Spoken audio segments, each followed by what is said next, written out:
parents desperately want to have a son is because they believed that you will facilitate their liberation. Do you know this? Do you know this? Why? You don't know this? Why they want to have a son is when you die, only your son will be there to set fire to you, he will do the karmas, he'll do the kriyas. It's important because the girl gets married and goes away somewhere. See, today it's different. Wherever she is, she will come back today if you die. I didn't mean at least if you die, she'll come back.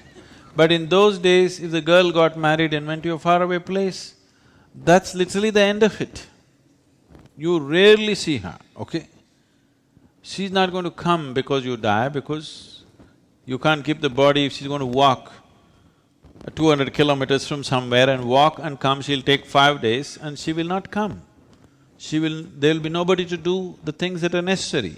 So always having a son was most important, he will be around.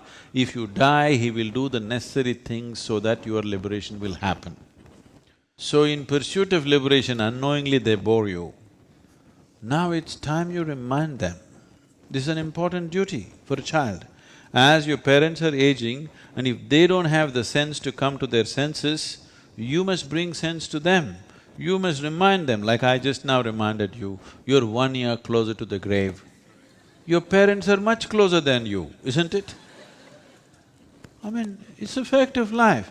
If you miss this one fact, you will live a silly life, isn't it? Yes or no?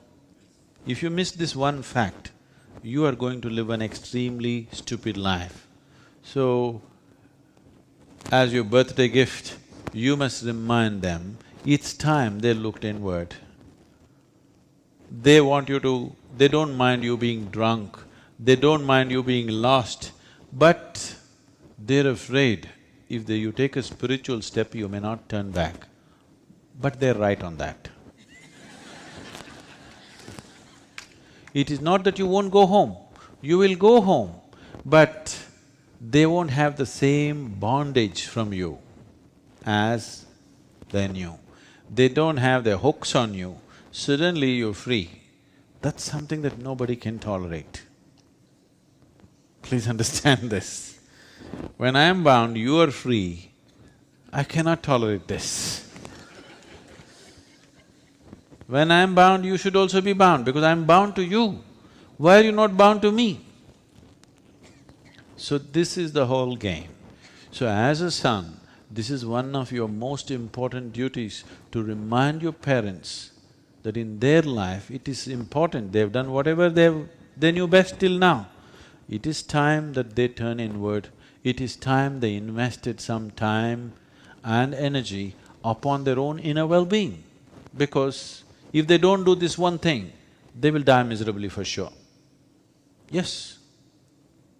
If you have not found anything beyond the physical, when the moment of death comes, terror is the only way. You have no other choice, isn't it? You don't want your parents to die in terror, you want them to die gracefully, isn't it? No? So, you must turn inward, you must make sure they turn inward.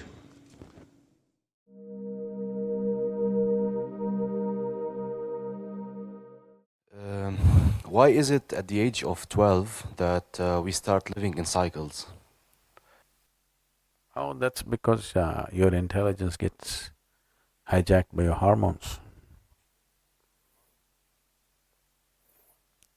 Hormones means you're becoming physically conscious.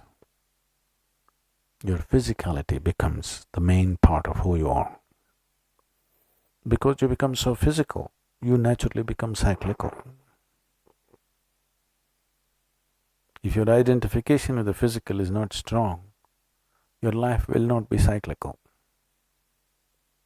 And that identity becomes strong only somewhere between 11 to 14 for people. It's very important. Children come in touch with some kind of spiritual process. It need not be something too intense, at least a little bit. Not religion, but spiritual process, where a child is conscious before he gets hijacked by a chemical poisoning, he is conscious that there is something more to me than my body. This must become an established reality in his mind and his experience. Then he will handle the physical in a more graceful way.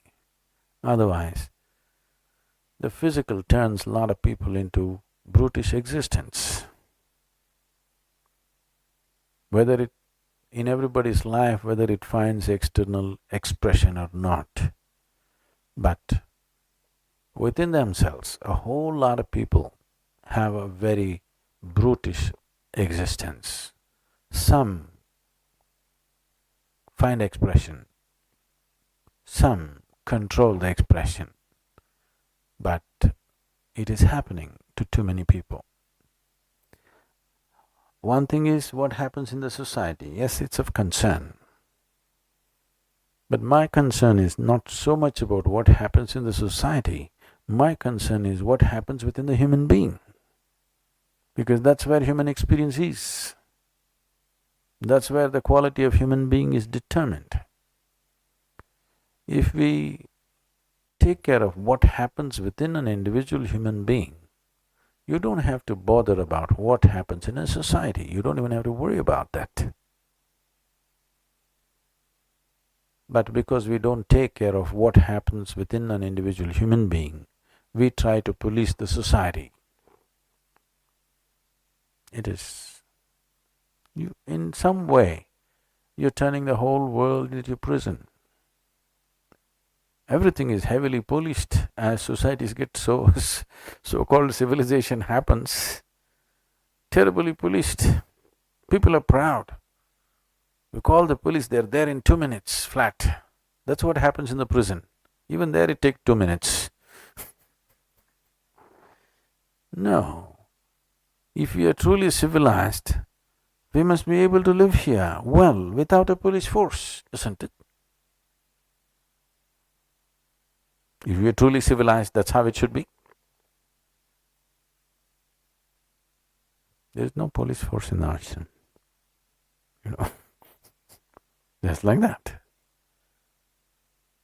The whole society could live like that if they were little more conscious, if little more attention was paid to what is happening in an individual human being rather than just being concerned about what's happening around us. Without creating better human beings, we will not create a better society. It is not possible. There's no such thing.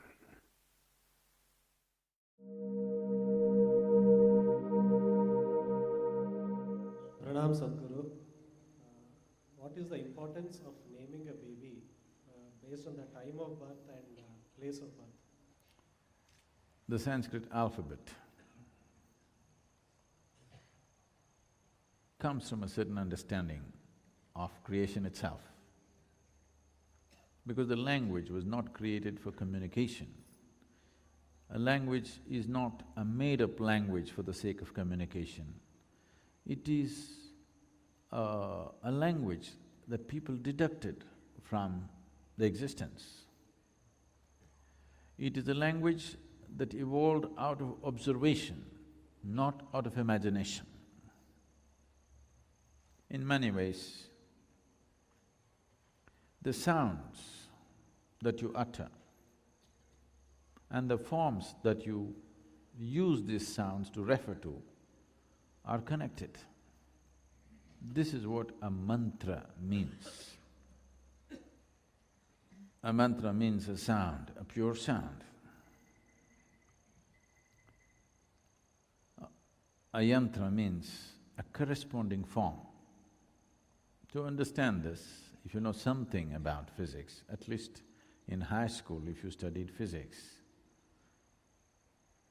you definitely had at least a chapter, 2 pages on sound. If you feed a sound into an oscilloscope, a sound measuring instrument, depending upon its frequency, amplitude and other dimensions of the sound, it will give out a specific form every time. So a sound has a form attached to it. Similarly, a form has a sound attached to it. Now when a child is born, depending upon the geometric situation of the solar system, there is also a way of considering the larger universe, but that is too complex. At least considering the geometric situation in the solar system, people decide that this sound would be best for somebody who's born at this time on this day. This has a certain scientific basis, but there is a certain leeway because Sanskrit alphabet has 54 alphabets. These alphabets can be broken into a few hundred minor sounds. It's very complex to name people through those minor sounds.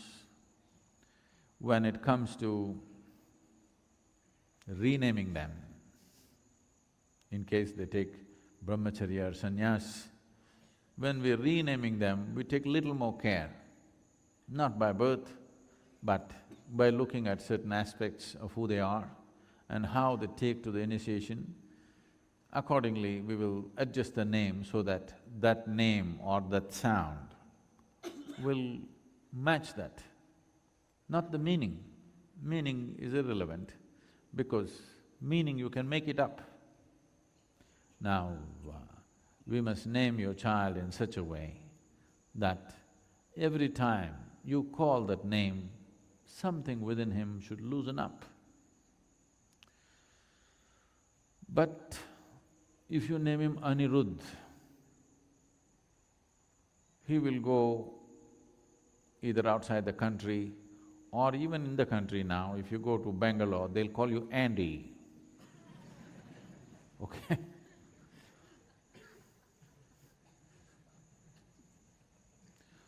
If you name him as Janak, they'll call him Jack. So, we don't know how they're going to rename him. It will happen. It is important to a certain extent. If you're in pursuit of liberation, the name that you utter, the sound that you utter becomes important. Because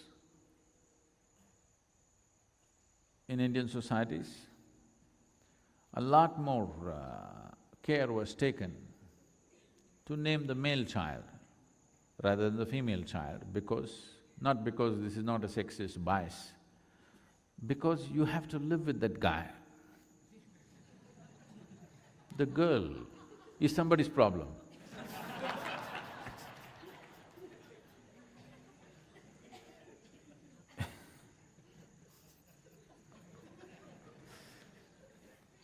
Because he is going to be around till you die. Now, when you're dying, if you want to call your son, you call him Shiva. Nice. If he's Sam, what to do? So the parents are concerned. We will be going on, because he himself may not use his own name often, but we will have to utter this name again and again. What works for the geometry of the family? With the girl, they don't know what to name her because they do not still know who she will marry. So usually when the girl got married, they used to change the name at the wedding. You know this? Till about 25 years ago, for most women, they changed the names at the wedding, looking at the husband's name, looking at the characteristics of his whatever celestial geometry, they would change the name to suit. Now, that is considered derogatory. Why should I change my name? Not necessary, because this has come, because everything has become exploitative. Because of that, resistance will come for everything. If it is conducted in a proper manner, everybody would accept. When it's not conducted in a fair and proper manner, then it becomes a problem. So always Naming the male child was an important process because you have to live with that fellow. He will not… these days they go away, it's okay. But at that time, they would be with you till you die. So it was important that the name that you utter fits into the geometric equation within the family.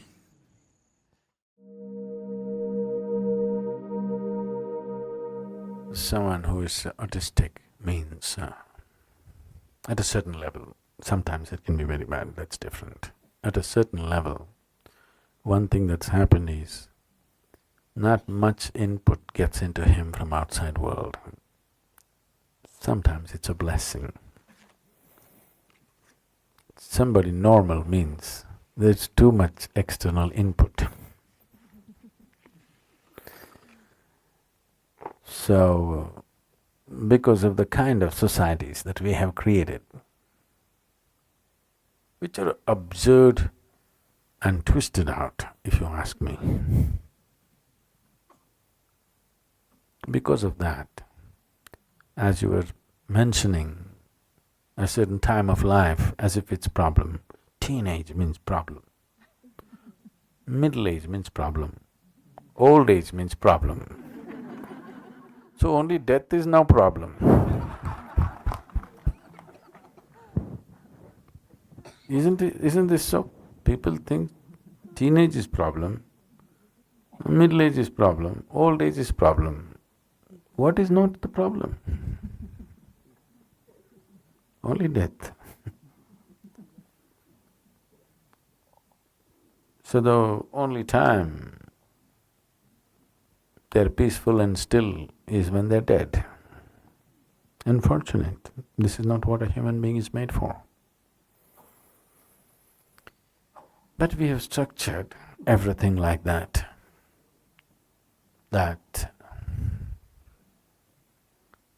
a man can never find rest in his life. Rest does not mean physical rest. There is no one moment of ease, simply. Structured societies where you have a house mortgage which is for 30 years, a car mortgage which is for 10 years, an education loan which is 22 years. You got a life term. You're doing your time in an open prison. So in such a situation, any sensitive human being will become withdrawn and miserable unless they're heavily equipped or completely insensitive. Yes, we're creating such societies. This is our idea of civilization, unfortunately. So, about the boy, without seeing him, we cannot say what can be done. We do not know what's the level of perception. But if he's happy, what's the problem? Somebody thinks he is not normal, so what? That way, no, none of you are normal in my perception.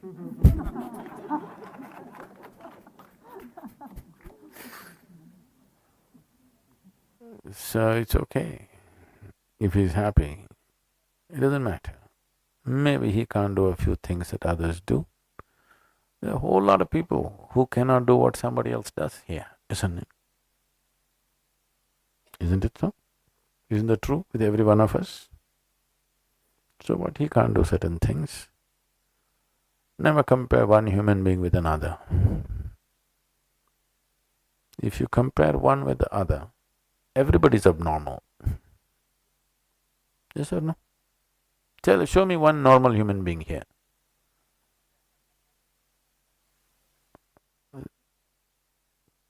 If you hold any one person as normal standard, there is nobody else like him. That means everybody else is abnormal. So do not compare and put these titles on children. This one is autistic, this one is ADH, that one is XYZ. It's not needed. Different people have different levels of competence and capability, it's okay. If it's causing pain and uncontrolled misery, then we must be concerned about it. If it is not, it's fine. So, don't put any titles on the boy. He's just another piece of life, like anybody else. It's fine. His capabilities may not be the same as somebody else. That means he cannot be a cog in the larger machine. I'm very happy for that. I would like to see every child grows up like that, not to grow up as a cog in a large, monstrous machine we have created. But every individual blossoms as an individual human being. Maybe our economy then will not be touching some mad peaks, which are anyway… When I look at the economy touching mad peaks, I know we are heading for destruction straight. Yes, we are. We have created an economic engine into which you have to feed your children as fuel. Yes, I want you to get this straight. We have built a huge, monstrous machine where your children are the fuel. You're anyway burning. You're preparing your children for the next load of fuel to be burnt. From the age of 6, what will you become, what will you become, what will you become? What will I become? What am I supposed to become? No, will you become doctor or engineer? Tell me, what will you become, what will you become? How much money will you make? What is this rubbish? Have we lost it? We've definitely lost it in terms of life. So, at least one boy will not be a cog in the machine, and I'm happy. And it's time every parent thinks straight whether you want to feed them as fuel into that monstrous machine which is eating up the whole planet. Yes, it's not making anybody happy. It's just burning the whole planet. And if you don't feed your children into this machine, at least it will slow down a bit. You can't stop the monster, but you can slow it down. Your girl, you send her here, we'll make her nice and send her back.